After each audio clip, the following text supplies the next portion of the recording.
দ্রব্যমূল্যের বাজার রামগোপালপুর দিন দিন বৃদ্ধি পাচ্ছে। আর এই দ্রব্যমূল্য কেন যে বাড়ছে তা আমরা নিজেও জানি না। রামগোপালপুর দ্রব্যমূল্যের অতি ইয়াতে সংকটে। এই পটল কত? পটল 80 টাকা। পটল 80 টাকা। করলা কত? করলা কত? নাম জিগাই দাম জিগাইছে না। করলা কত বলো? নিব 60 টাকা কেজি। এত 60 টাকা কেজি। আলু কত করে? আলু হয়েছে সব কয়টা? এই কয়টা সব 20 টাকা আলু।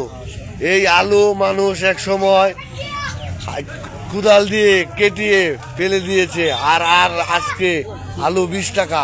কেন জানি হচ্ছে এরকম। আমরা চলে যাবো দেরি বলে। এই দেরি কত? হ্যাঁ, দেরি 50 টাকা।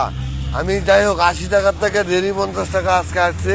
বাবু তুমি তুমি কোন জায়গা থেকে আসছো?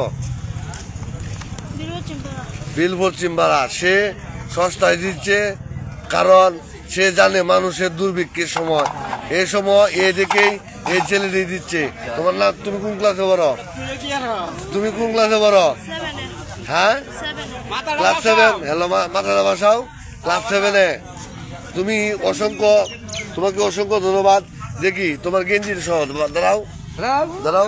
তোমাদের বালা টিকটক করবো। তুমি আর তোমার দুই হাতে দুই ডলার।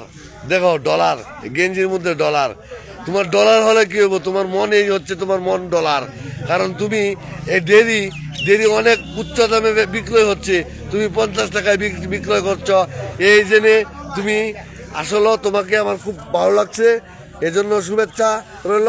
আসসালামু আলাইকুম। আলহামদুলিল্লাহ। আমি সোহেল মাহমুদ। আসসালামু আলাইকুম।